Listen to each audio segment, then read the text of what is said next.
എന്തായാലും ഞങ്ങൾ ഇച്ചിരി ലേറ്റ് ആയിപ്പോയി. സത്യം പറഞ്ഞാൽ ഇപ്പം എത്ര മണിയാണ്? 3 മണി ആറായിട്ട്. ഇച്ചിരി ലേറ്റ് ആയി, കുറച്ച് പരിപാടികളുണ്ടായിരുന്നു. അതുകൊണ്ട് ഞങ്ങൾ ഇറങ്ങാൻ വൈകി. ഇനി വണ്ടിയിൽ ഇരിക്കുന്നേ ഉള്ളൂ. എടുത്ത വെള്ളം മുഴുവനും ഇവിടെ ഇരിക്കുക.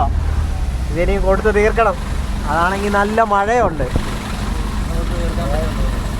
എങ്ങനെയും മാക്സിമം ഞങ്ങളിത് തീർക്കാൻ നോക്കും, അല്ലെങ്കിൽ നാളെ കൊടുത്ത്. വെള്ളം ഒരു ലേശം കിളത്തമാണ് കേട്ടോ.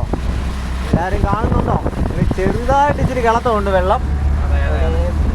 ഭയങ്കര മഴയായിരുന്നു കുറച്ച് മുമ്പ് വരെ, ഒരു രക്ഷയില്ലാത്ത മഴയായിരുന്നു. അതിൻ്റെ ഒരു പ്രതിഫലമായിരിക്കാം. വെള്ളം കൊടുത്തിട്ട് ഞങ്ങളങ്ങ് പോവാം. ഏകദേശം തീരാറായി. എന്നാലും ഒരു 10-12 വെള്ളമൂടെ കാണും. ഞങ്ങൾ അരിയൊക്കെ വാങ്ങിച്ചിട്ടുണ്ട്, കുറച്ച് സാധനങ്ങളൊക്കെ വാങ്ങിച്ചിട്ടുണ്ട്. നമുക്കറിയാമല്ലോ ഡെയിലി നമുക്ക് എങ്ങനെ പോയാലും ഒരു 10, 300, 400, 500 അതിലേക്ക് വരും. എങ്ങനെയെങ്കിലുമൊക്കെ റൗണ്ട് ഫിഗറിലേക്ക് നമ്മൾ എത്തിപ്പെടും ഒരു ദിവസത്തെ ചിലവെന്ന് പറഞ്ഞു. പിന്നെ നമ്മുടെ ഇന്നത്തെ എല്ലാ പരിപാടിയും തീർത്തിട്ട് നേരെ പോവാം. ഒന്നാമതേ മഴയാണ്, കാലെല്ലാം അങ്ങ് ചൊറിഞ്ഞ് കടിക്കുക.